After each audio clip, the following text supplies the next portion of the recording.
기독교를 가리켜서 십자가의 종교라고 하기도 하고, 또 우리가 믿는 도리를 십자가의 도라고 말합니다. 예수님이 십자가에 못 박혀 죽지 않으셨으면 우리에게는 구원이 없습니다. 그래서 바울은 예수 그리스도의 십자가 외에 결코 자랑할 게 없다고 갈라디아서 6장에서 말씀을 합니다. 유대인들은 죄사함을 받기 위해서 짐승을 제물로 바쳐 제사를 드렸습니다. 양이나 송아지를 끌고 와서 제사장에게 넘겨주면 이제 제사장은 그 짐승을 잡아서 제단에 그 피를 뿌리고, 그리고 그 제물을 제단에 올려놓고 불을 붙였습니다. 제물이 지글지글 타오를 때 죄인은 그 제물이 타는 앞에 꿇어 엎드려 있습니다. 왜 그럴까요? 내 죄 때문에 내가 저렇게 불에 타 지글지글 끓어 죽어야 되는데 나 대신 저 양이 대신 죽는구나. 지금 그걸 보면서 그 제단 앞에 엎드려 있는 겁니다. 다 탄 다음에 죄인이 일어나는데 그때 제사장이 사죄의 선언을 하고 축복을 합니다. 그렇기 때문에 이 죄라고 하는 건 뉘우친다고 사해지는 게 아닙니다. 죄를 범한 나 대신에 누군가가 죽는 대속의 역사가 있어야 합니다. 생명 대 생명으로 죽는 역사가 있어야 비로소 죄사함을 받고 사죄의 체험을 얻을 수 있는 겁니다. 조건이 있습니다. 죄 없는 자가 대신 죽어야 되는 겁니다. 그리고 반드시 사람이 죽어야 됩니다. 여러분들, 사람이 죽는 거는 가능하죠. 근데 죄 없는 사람은 누구겠습니까? 그게 제사의 법이고 용서의 법입니다. 생명 대 생명으로 죽는 역사, 이게 사죄의 법입니다. 그래서 하나님은 독생자를 이 땅에 보내십니다. 그분은 사람으로 오셨기 때문에 사람입니다. 그러나 하나님의 독생자이기 때문에 동정녀 마리아를 통해서 오셨기 때문에 그분은 죄가 없는 분입니다. 죄가 없어야 되고 인간이어야 되는 조건은 예수님 외에는 만족할 수가 없는 겁니다. 그래서 예수님이 나를 위해 죽으셨다, 이게 믿어지고 이게 확실해지는 순간 내 속에 영적으로 엄청난 놀라운 변화가 생깁니다. 여기서부터 그리스도인이 되는 겁니다. 본문에서 바울은 그리스도와 함께 십자가에 못 박혔다, 그렇게 고백을 합니다. 율법과 죄에 대해서 죽었다는 의미입니다. 율법에 대해서 죽는 건 그리스도와 함께 십자가에 못 박히는 거고, 이건 더 이상 내 자아가 아니라 내 삶의 주인이 되는 게 아니라 오직 내 안에 그리스도께서 사신 것, 즉 예수님께서 내 주인이 된다고 하는 걸 의미하는 겁니다. 그래서 바울은 자신과 그리스도의 완전한 연합을 지금 고백하고 있는 겁니다. 그러므로 그리스도와 함께 십자가에 못 박힌 사람들은 어떤 사람들이냐면 육신을 쫓아 사는 삶에서 이제는 거듭난 삶을 사는 사람들입니다.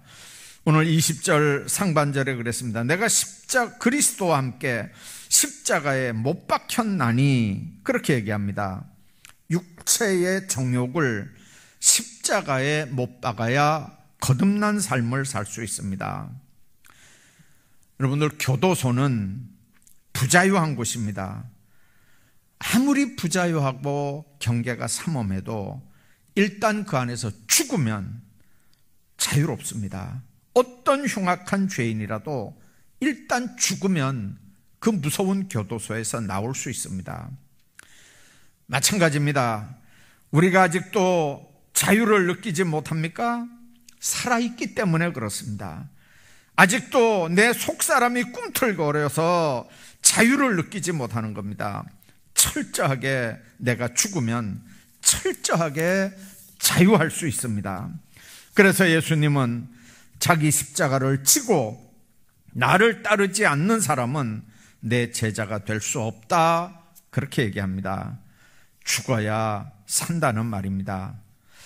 어떤 칼럼에 보니까 미국의 대선 주자들이 꼭 대답해야 되는 첫 번째 질문이 당신은 정말 거듭났느냐라고 하는 말이라고 얘기를 듣습니다. 이 찰스 콜린이라고 하는 미국에서는 교도소 선교로 아주 유명한 사람이 있습니다. 이 찰스 콜린이 닉슨 행정부 때 닉슨의 보좌관이었다가 아주 권력의 중심 자리에 있던 사람이었는데 워터게이트 사건으로 교도소에 들어갔습니다.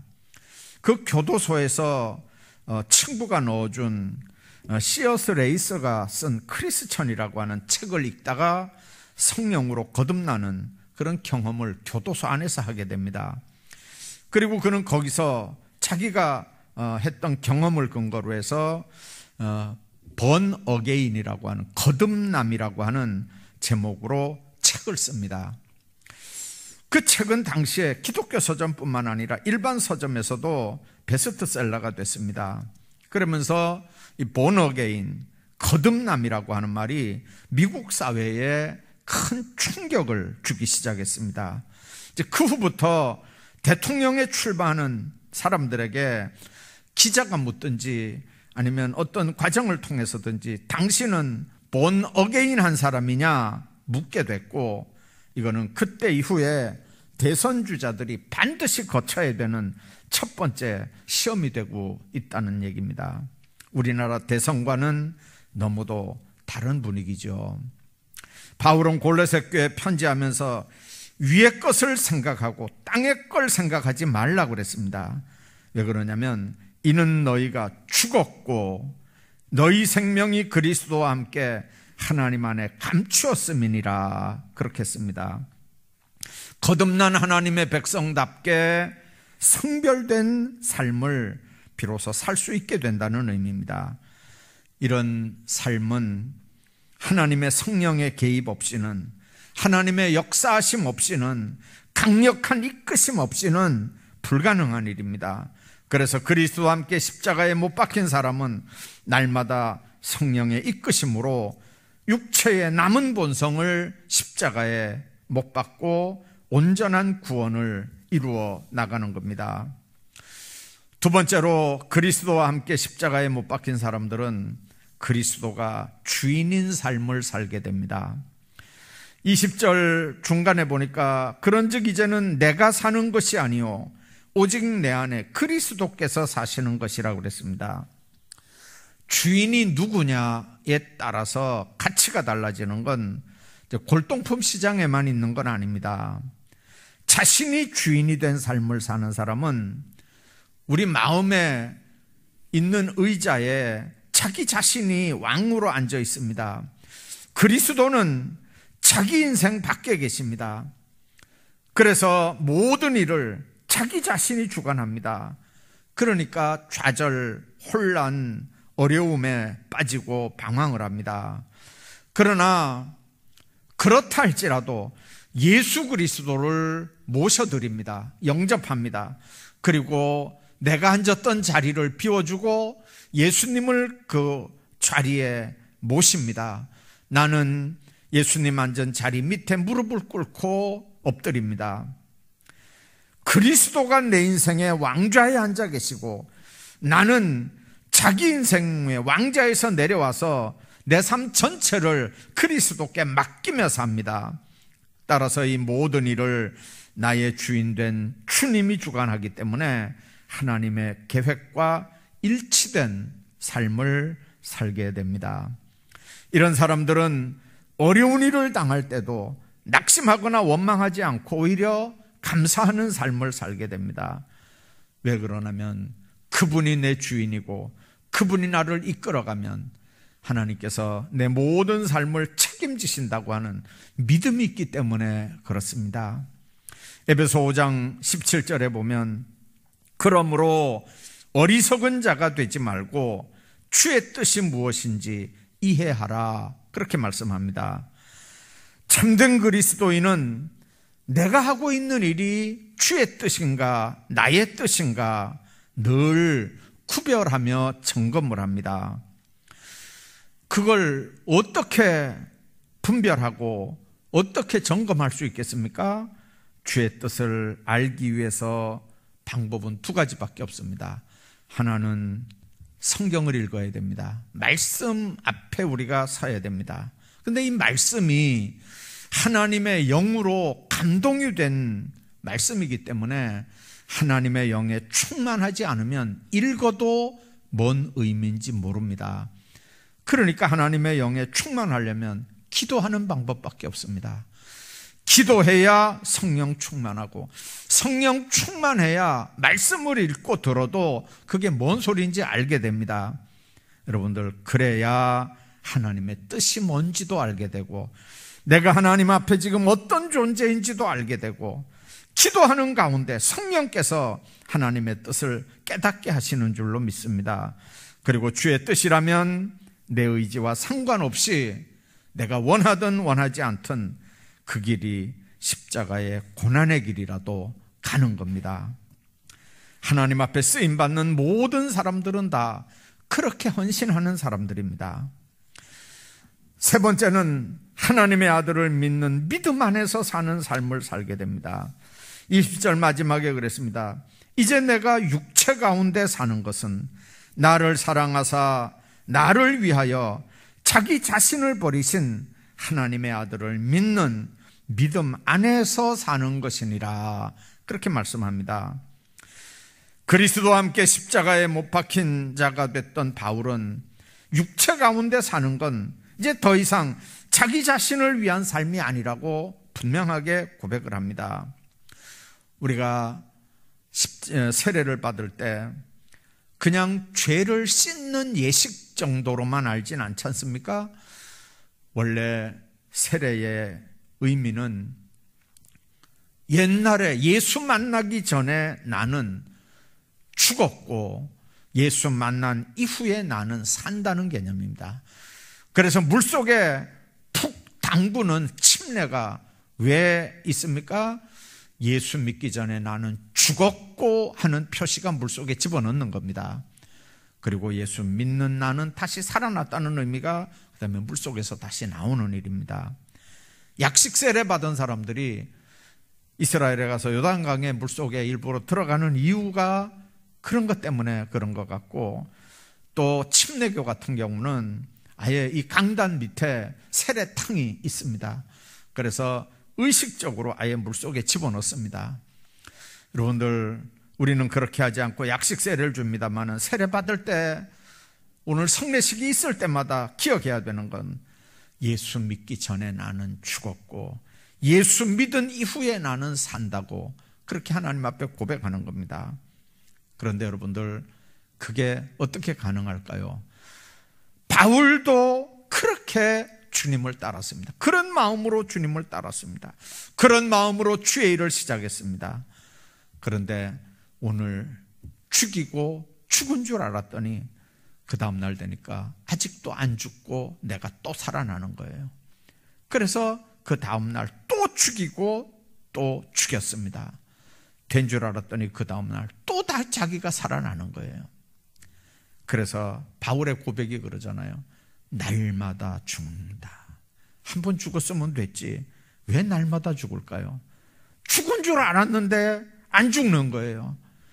이제는 죽어서 된 줄 알았는데 아직도 안 된 거예요. 또 살아나는 거예요. 내 속사람이 자꾸, 내 죄의 본성들이 자꾸 머리를 드는 거예요.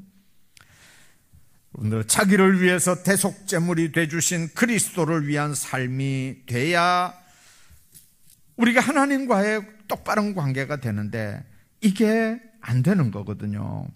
그래서 오늘 바울이 그렇게 고백합니다. 자신은 연약하고 유한한 육체 가운데 살지만 그리스도를 믿는 믿음 안에서 산다고 자신 있게 고백을 하는 거거든요. 하나님의 아들을 믿는 믿음 안에서 살면 자기를 부인하게 됩니다. 아브라함처럼 그런 사람들은 그 앞길을 인도받습니다. 여러분들 교회 종각에 높이 달린 십자가 보면서 무슨 생각을 합니까? 십자가를 통해서 하나님의 끊임없이 하시는 말씀이 내가 너를 사랑한다. 내 아들을 이 십자가에 못 박아 죽이기까지 너를 사랑한다. 그렇게 너를 구원했다. 그러니 어떤 상황에서도 너를 건져낼 거고 어떤 상황에서도 항상 내가 너와 함께 할 거다. 십자가를 볼 때마다 우리는 하나님의 그 음성을 듣고 힘을 낼 수 있어야 되는 줄로 믿습니다. 교회에 걸려있는 십자가, 여기가 교회라는 걸 알리는 간판만은 아닙니다. 하나님의 음성을 세상에 들려주는 천국 스피커입니다. 끊임없이 음악이 나오는 스피커처럼.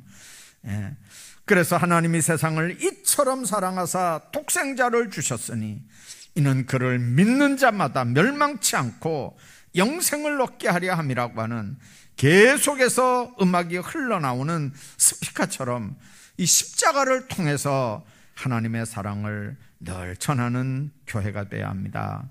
하나님이 우리를 사랑합니다. 어떻게 사랑합니까? 여러분은 어떤 하나님의 사랑을 원합니까?